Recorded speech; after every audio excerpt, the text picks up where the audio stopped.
पिछले लेक्चर में हमने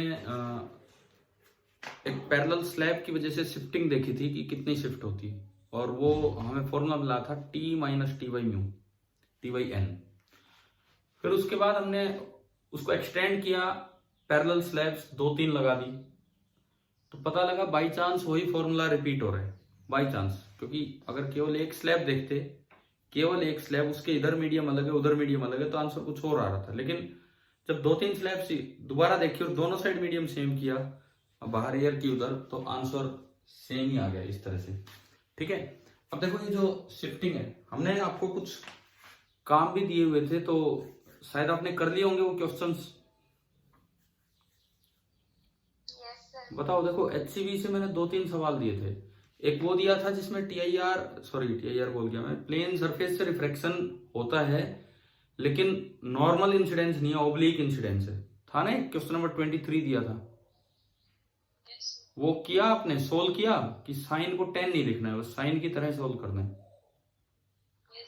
हो गया हो तो ठीक है, नहीं तो मैं करके दिखाऊंगा अभी। हाँ भाई, हो गया क्या वो वाला सवाल? क्वेश्चन नंबर 23 हो गया आपका HCV का? अच्छा, उसके बाद फिर 2 और सवाल दिए थे हमने, 2-3 स्लैब लगाने के, जिनका फॉर्मूला प्रूव हमने करके दिखा दिया था। एक क्वेश्चन आपको एनसीईआरटी से भी दिया था, और एक क्वेश्चन 2 दिन पहले से दिया हुआ था कि फॉर्मेट प्रिंसिपल का यूज करके स्नेल्स लॉ कैसे आएगा, जो एक बच्चे ने, शायद पूजा ने, अभी थोड़ी देर पहले सेंड किया और बिल्कुल सही कर रखा है।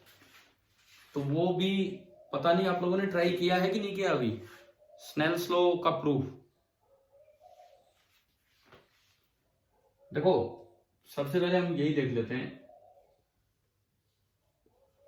आज की क्लास की शुरुआत यहीं से कर रहे हैं। Proof of Snell's law by Fermat's principal.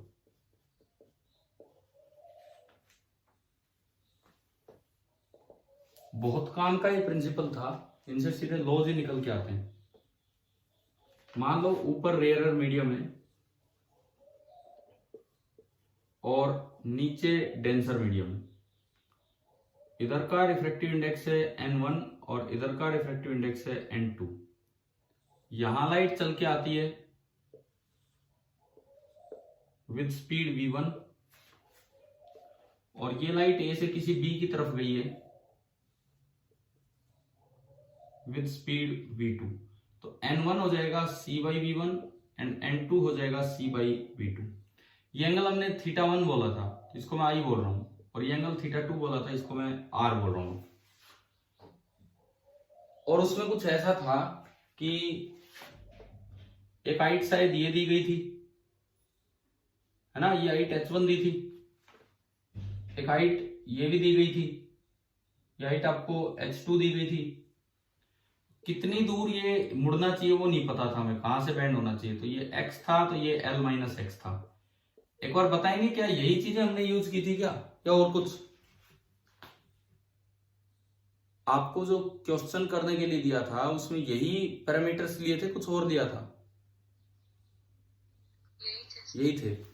तो एक तो यहां से यहां जाने का टाइम लिखना था, तो वो जो टाइम लगेगा, टोटल टाइम जो लगेगा A से B जाने का, डिस्टेंस अपॉन स्पीड, तो ये जो डिस्टेंस है पाइथागोरस से, √x² plus h1² upon speed v1, plus दूसरी जो डिस्टेंस है √L minus x² plus h2² upon v2। ये मेरे पास आ गया t as a function of x variable है, पता नहीं कहां से लाइट बैंड होगी। तो फॉर्मेट ने बताया कि लाइट उस पाथ को फॉलो करती है जहां से जाने में उसे मिनिमम टाइम लगे, यहां से यहां जाने में मिनिमम टाइम लगे। तो देखो, फॉर t टू बी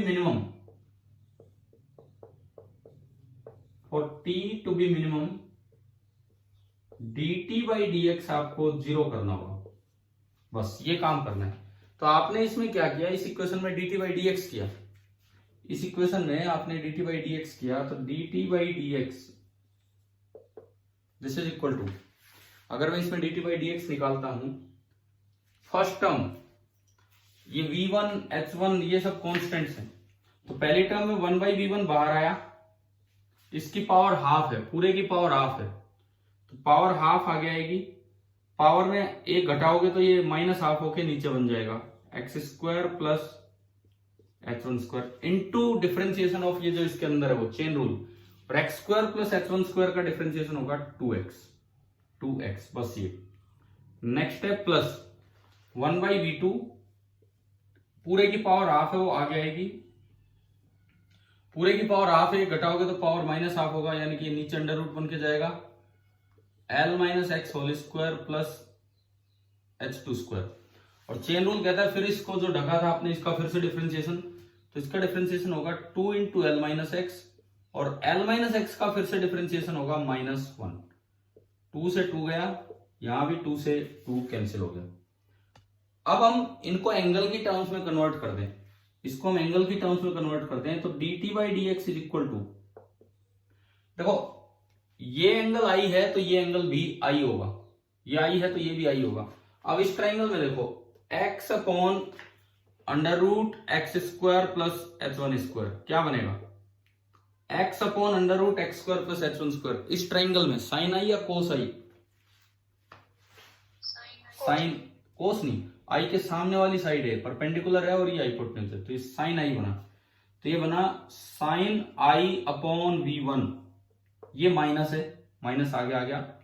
अब इस ट्राइंगल में देखो l-x अपॉन ये पूरा इसका वो हाइपोटेन्यूज है यहाँ वाला, ठीक है ना, ये पूरा इसका हाइपोटेन्यूज है, तो l-x अपॉन ये, तो ये एंगल R है तो ये भी R होगा, तो R के सामने वाला परपेंडिकुलर अपॉन हाइपोटेन्यूज, यानी कि ये पूरी टर्म भी क्या बन जाएगी आपकी साइन R, ये माइनस आगे आया और ये बना साइन R अपॉन V2।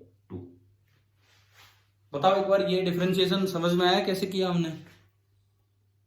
ठीक है, फिर dt/dx 0 है, dt/dx 0 आपने किया तो sin I/V1 minus sin R/V2 is equal to 0, और यहां से आप देखोगे तो sin I/V1 is equal to sin R/V2।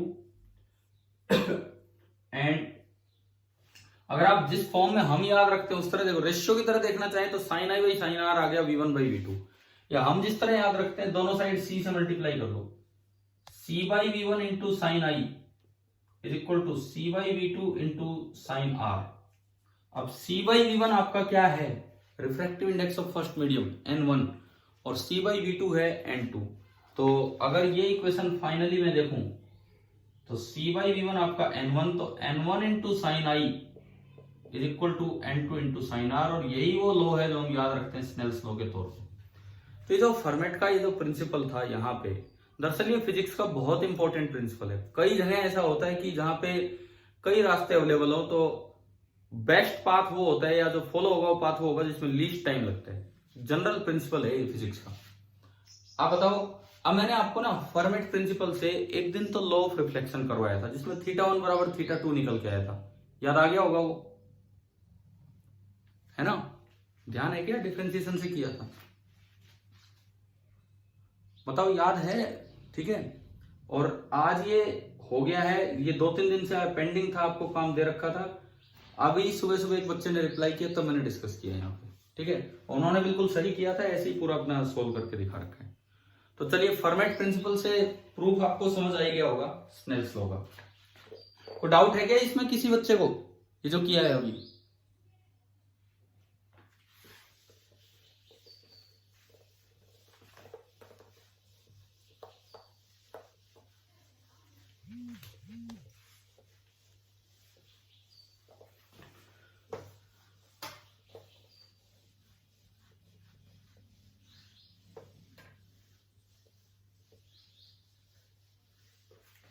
अब इसके बाद देखिए, कल जो शिफ्टिंग वाली चीज देखी वो रिफ्लेक्शन के साथ कैसे इंक्लूड की जा सकती है, उस पे हम आते हैं।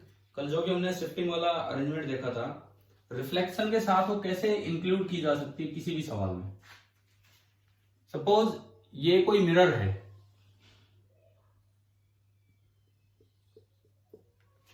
ये कॉनकेव मिरर है और इसका रेडियस ऑफ कर्वेचर है 20 सेंटीमीटर। ये प्रिंसिपल एक्सिस, एक ऑब्जेक्ट रखा है मान लो इससे 21 सेंटीमीटर पे ऑब्जेक्ट माना मैंने, इसके प्रिंसिपल एक्सिस पे इससे 21 सेंटीमीटर दूर ये हमने मान लिया कि ऑब्जेक्ट रखा है। लेकिन अब बीच में लगा दी एक स्लैब, बीच में हमने एक स्लैब लगा दी किसी भी दूरी पे, वो दूरी नहीं बता रखी कहां है, 3 सेंटीमीटर की एक स्लैब लगा दी और इस स्लैब का रिफ्रैक्टिव इंडेक्स है 3/2 एंड बाहर एयर है, इस तरह का काम कर दिया। अब आपको बताना है कि इमेज कहां बनेगी, आपको यह बताना है कि इमेज कहां बनेगी।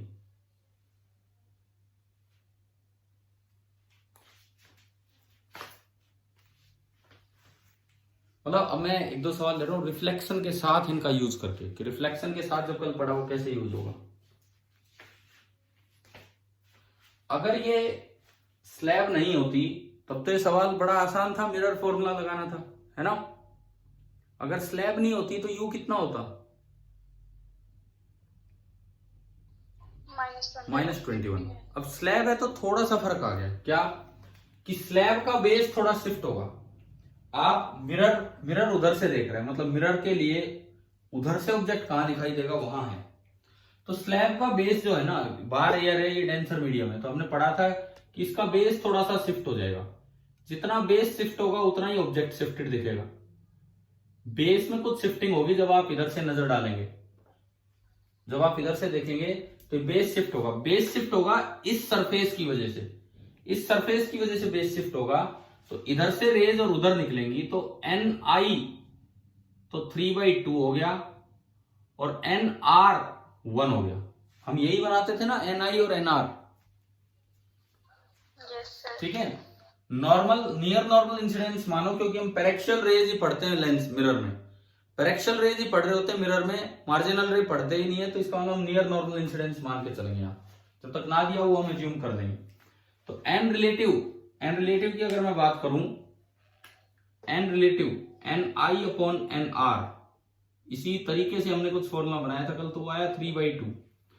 तो ये बेस कितना शिफ्ट होगा, हम शिफ्ट का फॉर्मूला कल पढ़ चुके थे, T minus T by N relative, T minus T by N, अब सिंपल एन बोल लो, T minus T by N, ये पढ़ चुके थे ना हम, ठीक है। यही आपका एन है कि बाहर अगर एयर है तो एन रिलेटिव अलग से कैलकुलेट करने की जरूरत नहीं है, जो आपका एन है उसी से काम चल जाएगा। तो T minus T by N, T thickness कितनी है इसकी, 3 सेंटीमीटर, हाँ एक मिनट, minus T again 3 centimetre divided by T by N 3/2, 3 से 3 गया, यानी कि जो शिफ्ट होगा वो 1 सेंटीमीटर का होगा।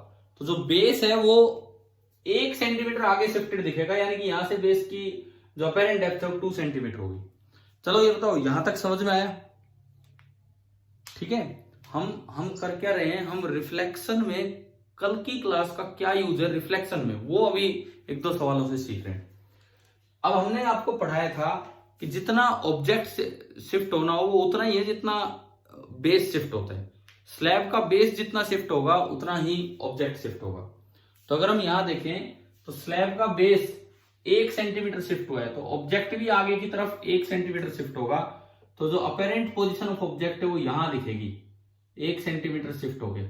तो अब बताओ मिरर के लिए यू कितना, ये दूरी कितनी, -20। हाँ तो u -20। अब बताओ इमेज कहां बनेगी, सेंटर पे। हाँ ये भी चलो कम से कम ये तो दिमाग में आया कि हमें मिरर इक्वेशन तक भी जाने की जरूरत नहीं। अब मिरर के लिए ऑब्जेक्ट कहां है, सेंटर पे। और हमें सीधा याद होना चाहिए कि जब सेंटर ऑफ कर्वेचर पे ऑब्जेक्ट होता है तो वहीं क्या बनती है, इमेज बनती है। यानी कि रेज जो है वो अपने आप को रिट्रेस करके आएंगी, रेज जो है वो अपने आप को रिट्रेस करेंगे। मतलब कैसे होगा, देखिए क्या होना है, सुनो यहां से आपने, अब देखो ढंग से तरीका सुनो, मैं रे डायग्राम से बता तो आंसर आ गया इसका। इमेज कहां बनी बताओ, -20 पे। अब बात यही है कि इसमें दो ऑप्शन मिलेंगे आपको क्वेश्चन में, एक 20 और एक 21। तो इमेज 20 पे मिलेगी कि 21 पे मिलेगी? 20 पे। ना, जब भी कभी किसी मिरर पे नॉर्मली इंसिडेंट रे होती है, ये बात ठीक है कि मिरर अपनी इमेज वही बनवाएगा। देखो मैं रे डायग्राम से समझाता हूं। अब एक सवाल कैसे सही आते आते गलत हो जाता है वो देखिए आप। ये रे आई यहां से, ठीक है, ये बैंड होगी टुवार्ड्स द नॉर्मल, थोड़ा सा इधर की तरफ बैंड हुई। फिर ये बैंड होगी अवे फ्रॉम द नॉर्मल, और ये थोड़ा इधर की तरफ बैंड होगी। और ये रे अब ऐसी बन चुकी है कि वैसे तो यहां से जानी थी, वैसे तो ये यूं निकलनी थी, लेकिन मिरर को लगेगा कि ये रे तो उसके सेंटर से आ रही है, मतलब यूं पैरेलल शिफ्ट हो गया, थोड़ा सा पैरेलल शिफ्ट हो गया, और ये यूं गई।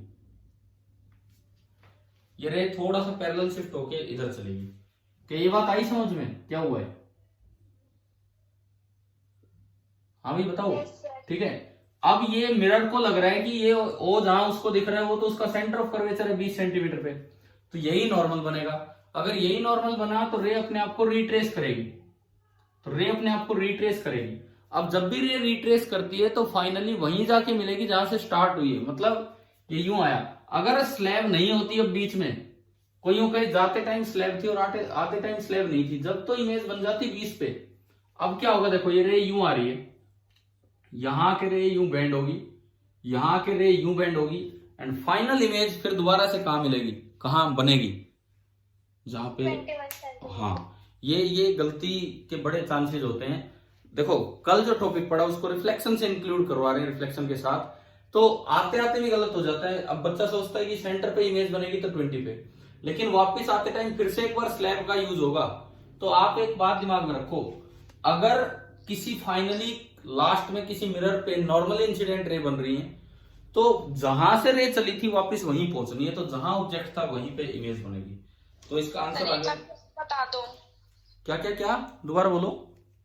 फिर से बता दो एक ठीक है, बार। एक तो ये चीज दिमाग में रखो कि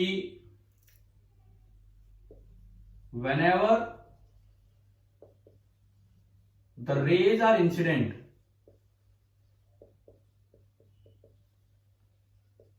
normally on a mirror, whenever the rays are incident normally on a mirror, the image is formed at the location of object। जहां ओरिजिनल ऑब्जेक्ट होगा वहीं पे इमेज बनेगी, जहां ओरिजिनल ऑब्जेक्ट होगा वहीं पे इमेज बनेगी। तो आपने क्या किया, सबसे पहले आपने इधर से देखा, भाई मिरर के लिए ऑब्जेक्ट का काम वो करेगा जो स्लैब ने जो अपरेंट ऑब्जेक्ट दिखाया होगा, जो इमेज बनेगी। तो हम देखते हैं कि जब मैं इधर से देखूंगा तो स्लैब डेंसर मीडियम और इधर एयर है, तो स्लैब का बेस थोड़ा सा शिफ्टेड दिखेगा, जितना बेस शिफ्टेड दिखेगा उतना ही ऑब्जेक्ट शिफ्टेड दिखेगा। ये कल एंड में करवाया था मैंने, ये ध्यान होगा आपको, न्यूज़पेपर वाले क्वेश्चन, कि अगर आप बीच में भी स्लैब ले लो तो भी जितना बेस शिफ्ट होगा उतना ही वो शिफ्ट होगा, स्लैब की पोजीशन से इंडिपेंडेंट है। करवा दिया ना ये तो कल, ठीक है। तो सुनो, बेस कितना शिफ्ट होता है, तो बेस की अपरेंट डेप्थ होगी डी बाई एन, तो शिफ्ट होगा T minus T by N या D minus D by N. तो ये हमने शिफ्ट निकाल लिया, और शिफ्ट आया 1 सेंटीमीटर का। 3 सेंटीमीटर इसकी रियल डेप्थ थी बेस की, और T minus T by N उसकी अपरेंट डेप्थ है, तो ये शिफ्ट आ गया 1 सेंटीमीटर।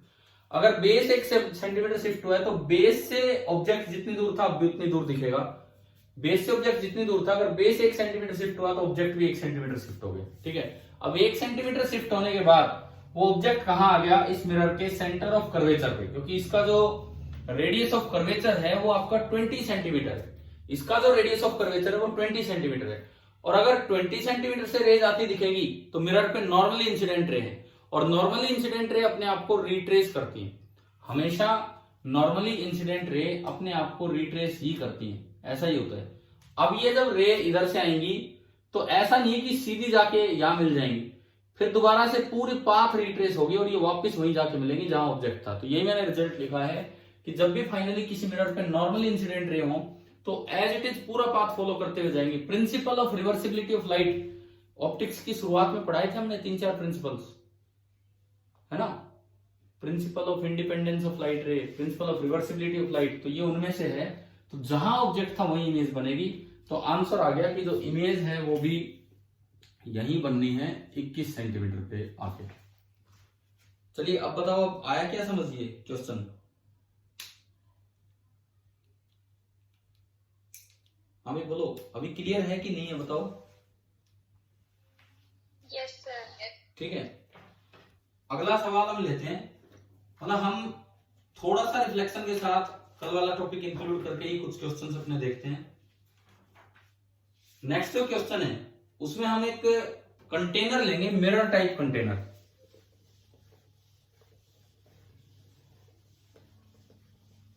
आप लिखते हो ना यार ये साथ साथ, यस सर। क्योंकि नोट्स ही नहीं बनाओगे तो फिर, क्योंकि हमारी स्पीड तो वही है जैसे हम वहां फिजिकल क्लासेस में जब जिस तरह से पढ़ाते थे उतनी स्पीड ऑलमोस्ट। सपोज एक ऐसा कोई कंटेनर है, ये कंटेनर है, ठीक है, और इसमें लिक्विड भरा हुआ है। इस कंटेनर में लिक्विड भरा हुआ है 30 सेंटीमीटर की हाइट तक। मतलब कंटेनर की हाइट हमने बोल दी 30 सेंटीमीटर।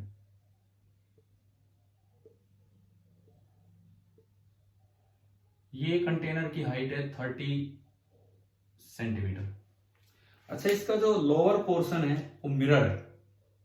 इस कंटेनर का लोअर पोर्शन मिरर है और उसका रेडियस ऑफ कर्वेचर है 40 सेंटीमीटर।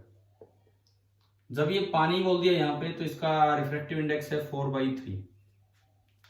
ठीक है, अब देखो प्लेन सरफेस पे रिफ्रैक्शन तो ऊपर हो गया और नीचे रिफ्लेक्शन, इन दोनों का एक कॉम्बिनेशन बनेगा। अब मान लो धूप आ रही है कहीं से, धूप का मतलब है कि इंफिनिटी से रेज आ रही है, सनलाइट आ रही है, इंफिनिटी से रेज आ रही है। तो इंफिनिटी से आने वाली रे तो कैसे हो जाती है भाई, सूरज हमारे ऊपर है और इस तरह से रेज आ रही है। समझ गए ना आप ये क्या होना है इसमें। आपको इंसिडेंट रेज कुछ ऐसे दिए,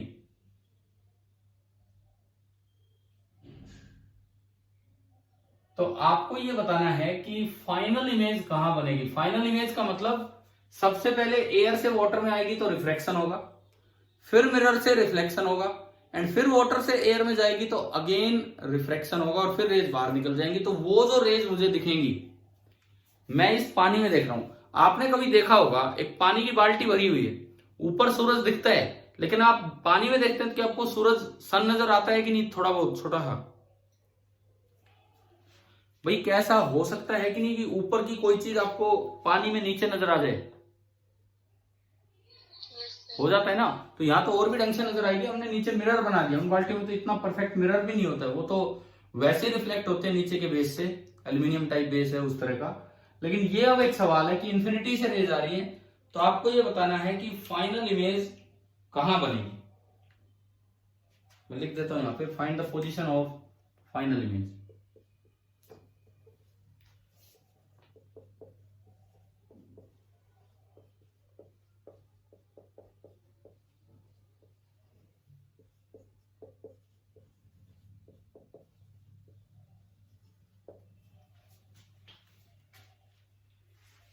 तीन स्टेप में ये क्वेश्चन होना है।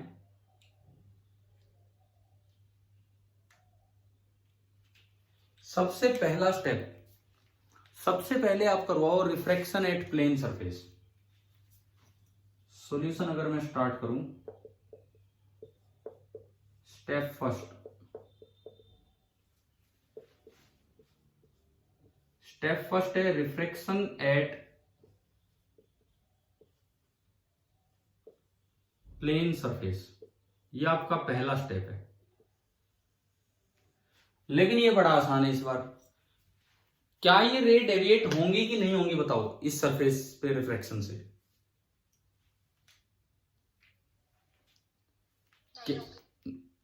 नहीं होंगी। क्यों नहीं होंगी? क्योंकि आई कितना है, 0 डिग्री। हमने स्पेशल केस पढ़ा था कि ऐसा हो सकता है कि रिफ्रैक्शन में डेविएशन ना हो जब नॉर्मल इंसिडेंट रे होती है। तो लो पहला काम तो सीधा ही चल गया, और ये रे एज इट इज आ गई। यानी कि थोड़ा आसान काम हो गया हमारे लिए। 3 स्टेप में से एक स्टेप सीधा ही गया। अब दूसरा स्टेप भी सीधा ही है। अब दूसरा स्टेप भी सीधा ही है। बताओ क्या? जब मिरर है उसके लिए इंफिनिटी से रेज आ रही है तो इमेज कहां बनवा देगा वो? मिरर के लिए इंफिनिटी से रेज आ रही है तो इमेज कहां बनेगी? फोकस। फोकस कितनी दूर है मिरर का? -20. 20। हाँ मतलब वो माइनस तो ठीक है, हम डायरेक्शन नहीं मतलब कोऑर्डिनेट नहीं, मैं डिस्टेंस पूछ रहा हूं। जब पैरेलल रे आई तो फोकस पे मिलेंगे और रेडियस 40 है तो फोकस 20 होगा और ये 30 है, यानी कि यहां कहीं ये रेज यूं कहीं मिली होंगी जाके यूं। ये आपका ऑब्जेक्ट है, मतलब ये नेक्स्ट ऑब्जेक्ट का काम करेगा। और ये जो दूरी है, ये दूरी है 20 सेंटीमीटर। तो सरफेस से जो ऑब्जेक्ट होगा, मतलब थर्ड स्टेप के लिए सीधा हम स्टेप थर्ड पे आते हैं। स्टेप सेकंड हुआ reflection from mirror. Reflection from mirror. अब आता है step third. Again refraction from plane surface. अब तीसरी जो रिफ्रैक्शन होना है, मतलब ये लास्ट स्टेप, इसके लिए ऑब्जेक्ट तो ये होगा भाई। सेकंड स्टेप से जो इमेज बनी वो अगले स्टेप के लिए ऑब्जेक्ट का काम करेगा। ठीक है, इसके लिए ऑब्जेक्ट यहां होगा। तो ये तो वही तो हो गया जो depth, real depth, apparent depth. देखो ऊपर प्लेन सरफेस है, ऊपर एक प्लेन इंटरफेस है, ठीक है। और जो आपका ऑब्जेक्ट है ये 20, ये 30, तो ऑब्जेक्ट कितना नीचे बैठा है? 10 सेंटीमीटर नीचे। डी आपका हो गया 10 सेंटीमीटर। इंसिडेंट रे कहां से जा रही है? ऑब्जेक्ट की कहीं हो, इंसिडेंट रे किधर से किधर जा रही है? इधर से उधर। तो एन आई कितना होगा? 4/3। और एन आर कितना होगा? 1। समझ में आ रहा है कैसे कर रहे हैं प्लेन सरफेस वाला काम? ठीक है, यहां से एन रिलेटिव कितना आया? N I by N R. तो एन रिलेटिव आपका आ गया 4/3। डी ये है, एन रिलेटिव ये है, तो डी डैश आप निकालोगे, that is D upon N relative. तो आया 10 अपॉन 4/3। 30/4, 7.5, 7.5 सेंटीमीटर। तो ये इमेज और भी थोड़ा ऊपर होगी है। मतलब फाइनली कैसे बनेगी इमेज सुनो। ये rays away from the normal bend होंगी, ये rays away from the normal bend होंगी, यूं निकल जानी है और ये यहां कहीं मिलेंगी, यहां कहीं मिलेंगी। तो आपको फाइनल इमेज यहां दिखाई देगी। और जो फाइनल इमेज है वो इंटरफेस से कितना नीचे है? ये 7.5 सेंटीमीटर। मतलब ये वाला केस है। यहां से जो रेज आ रही थी नीचे से, ये यूं बैंड होंगी कुछ ऐसे। यहां से भी जो इधर से जो रे आ रही थी वो भी कुछ यूं बैंड होगी। और जब आप इनको पीछे बढ़ाओगे तो ये यहां मिलेंगी, और जहां मिलेंगी ये फाइनल इमेज प्लेन इंटरफेस से 7.5 सेंटीमीटर नीचे होगा। तो बताओ इमेज समझ में आई कि नहीं आई? कैसी है, कहां बनी है? हाँ भाई बोलो, डाउटफुल है या क्लियर हो गया ये? दोबारा बताऊं कि क्लियर हो गया है? क्लियर है सर। क्लियर है, ठीक है। तो अब आप एक बात बताओ, अगर इसमें एक थोड़ा सा बदलाव हम कर दें। ये तो पानी 30 सेंटीमीटर तक था इसलिए सब कुछ ठीक चलता रहा। मान लो पानी 10 सेंटीमीटर तक होता, फिर इस क्वेश्चन का आंसर दो। इसी क्वेश्चन को आप रिपीट कीजिए, अगर ये पानी केवल 10 सेंटीमीटर तक होता तो।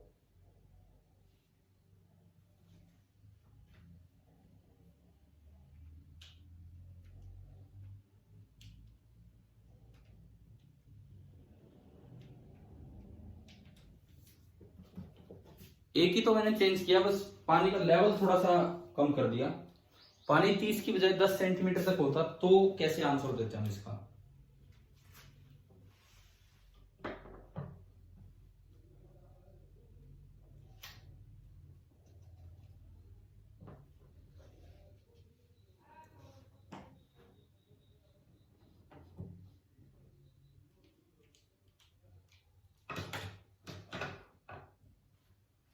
क्या बदलाव क्या होता बताना। पहले स्टेप में कोई चेंज नहीं, नॉर्मल इंसिडेंट है सीधा जाएगा। दूसरे स्टेप में कोई चेंज नहीं, फोकस पे इमेज बननी है। लेकिन तीसरा स्टेप बदल जाएगा। अब देखो डायग्राम में क्या बदलाव है। करूं क्या मैं, या आप कर रहे हो अभी?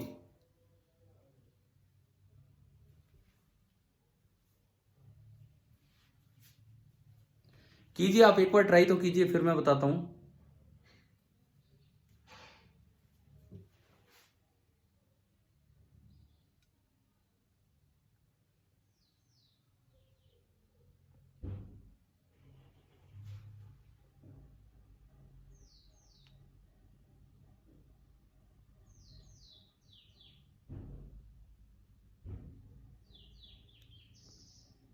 आप लोगों ने किसी ने भी शायद वीडियो ऑन नहीं कर रखा है।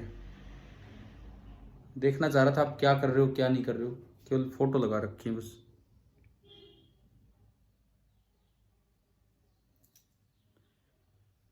वीडियो ऑन करोगे एक बार?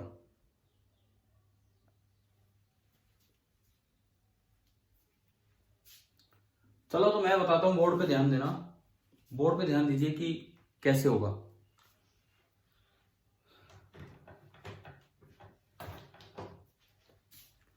किसी का आया है क्या कोई आंसर?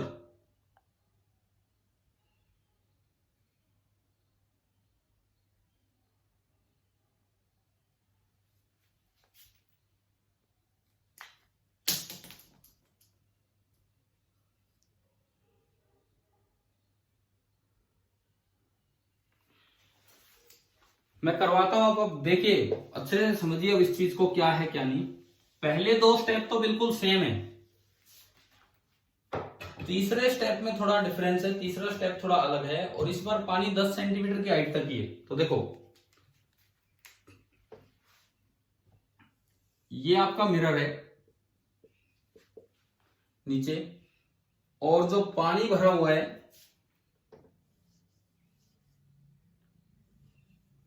मिरर में जो पानी भरा हुआ है वो केवल और केवल 10 सेंटीमीटर हाइट तक है बस। ये जो पोल से जो हाइट है दिस इज 10 सेंटीमीटर। अब ये जो रेज आएंगी, जो भी रेज आ रही है यूं पैरेलल रे, ये जाके मिलनी थी इसके फोकस पे। इसका फोकस है 20 सेंटीमीटर पे। जो इस मिरर का फोकस है वो यहां है, इस मिरर का फोकस यहां है, और ये जो दूरी है, ये दूरी आपकी है 20 सेंटीमीटर। ये दूरी है 20 सेंटीमीटर। देखो अब इधर ध्यान दें, ये जो रेज आफ्टर रिफ्लेक्शन चली थी ये फोकस की तरफ चली थी, फोकस की तरफ चली थी यूं। परंतु इनका फिर से एक बार डेविएशन होगा, रिफ्लेक्शन होगा। यूं बताओ, यहां मैंने एक नॉर्मल बनाया, ये रे निकल रही है वाटर टू एयर, तो किधर बेंड होगी? अवे फ्रॉम द नॉर्मल, मतलब इधर कहीं। सिमिलरली ये रे भी निकल रही है वाटर टू एयर, तो ये भी बेंड होगी अवे फ्रॉम द नॉर्मल, मतलब इधर। इसका मतलब ये जो बनेगी फाइनल इमेज यहां कहीं बननी है, वाटर इंटरफेस से ऊपर। पिछली बार एयर वाटर इंटरफेस के नीचे बनी थी, पानी की साइड बनी थी 7.5 सेंटीमीटर नीचे। अब इस बार देखते हैं कि कितना ऊपर बनेगी, वो देखते हैं हम। एक्चुअल हाइट ऑफ ऑब्जेक्ट कितनी है इंटरफेस से ऑब्जेक्ट। देखो ऑब्जेक्ट का काम ये कर रहा है, पिछली बार भी ऑब्जेक्ट यही था फोकस पे, इस बार भी ऑब्जेक्ट का काम यही कर रहा है। तो सेकंड सरफेस पे, ये वैसे एक बहुत अच्छा केस है, आप ढंग से सुने। सेकंड सरफेस, सेकंड बार जब रिफ्रैक्शन होगा तो ऑब्जेक्ट की जो अपेरेंट रियल हाइट है, रियल हाइट इंटरफेस से कितनी है बताओ? ये हाइट कितनी है फ्रॉम द इंटरफेस? 10। अब आप ढंग से बताएंगे एनआई कितना और एनआर कितना। ये दिमाग में रखना कि यूं मत रटे कि जिधर ऑब्जेक्ट दिख रहा है वही एनआई। एनआई होता है जिधर से इंसिडेंट रेज आ रही है उस रिफ्रैक्शन के लिए। इस रिफ्रैक्शन के लिए इंसिडेंट रे किधर से आई, वाटर से कि एयर से? एयर से। नीचे एयर है क्या? वाटर से। नीचे वाटर है ना, हाँ। तो वाटर की तरफ से ये रेज आ रही है इस रिफ्रैक्शन पे, चाहे ऑब्जेक्ट एयर में बैठा हो, चाहे ऑब्जेक्ट एयर में बैठा हो, लेकिन रेज वाटर की तरफ से आ रही है तो NI तो होगा 4/3 और NR आपका होगा 1। यहां गड़बड़ क्या हो जाती है, बच्चा ये ले जाता है कि अगर ऑब्जेक्ट इधर है तो उसको NI मान लेता है ना, ऐसा नहीं है। तो अब अगर आप यहां से N रिलेटिव निकालें, यहां से N रिलेटिव निकालें तो NI/NR और कितना आएगा 4/3। और फिर अगर आप ये H' निकालते हैं, ये इमेज की height from the interface, final image की हाइट फ्रॉम द इंटरफेस निकालते हैं, तो क्या बनेगा, H' क्या होगा, फॉर्मूला लगाया आपने, H' is equal to H upon N relative 10 centimetre upon N relative 4/3, तो ये आ गया 7.5 सेंटीमीटर। पिछली बार 7.5 सेंटीमीटर नीचे बनी थी इमेज और इस बार 7.5 सेंटीमीटर ऊपर बनी है इमेज। समझ में आया कि नहीं आया? हाँ भाई बोलो, क्लियर है कि नहीं, बताओ ये। Yes, sir. ठीक है, ये इंपॉर्टेंट पॉइंट था जिस पे आपको ध्यान देना है। NI/NR ऑब्जेक्ट से डिसाइड नहीं होता, ऑब्जेक्ट कहीं हो जहां ये रिफ्लेक्शन हो रहा है उसमें रेज किधर से आ रही है वो डिसाइड करता है NI और NR को। तो ये हमने एक दो सवाल लिए जिनमें हम प्लेन सरफेस पे इंटरफेस को रिलेट कर रहे थे रिफ्लेक्शन के साथ, प्लेन सरफेस पे इंटरफेस को रिलेट कर रहे थे रिफ्लेक्शन के साथ, क्या है क्या नहीं। अच्छा, अब देखिए एक जनरल फॉर्मूला जो शिफ्टिंग का, जो कल हमने डेराइव किया था, उसकी तरफ हम चलते हैं और उसको यूज करेंगे एक सवाल में।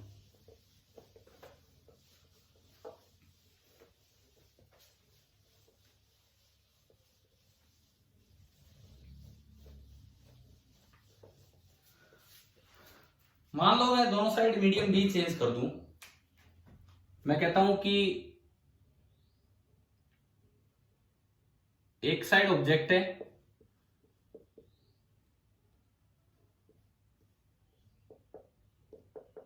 एक साइड ऑब्जर्वर है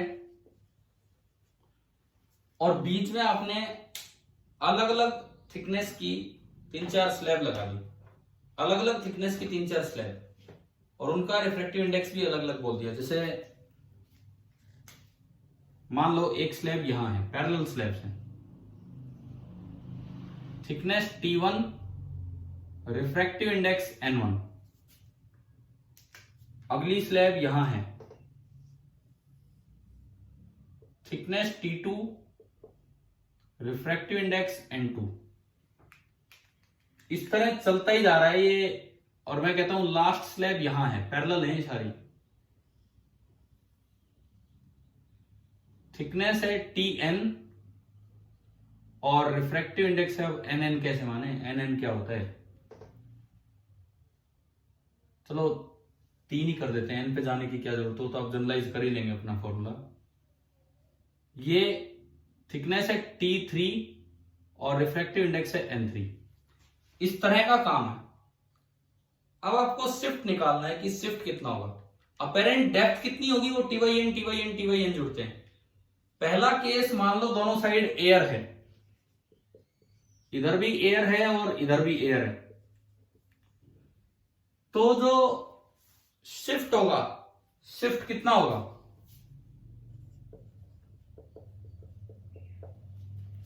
पहले की वजह से शिफ्ट होगा T1 - T1/N प्लस दूसरे की वजह से T1 - T1/N1 प्लस दूसरे की वजह से T2 - T2/N2 प्लस तीसरे की वजह से T3 - T3/N3। आप बताओ क्या कल ये फॉर्मूला प्रूव कर दिया था कि नहीं हमने?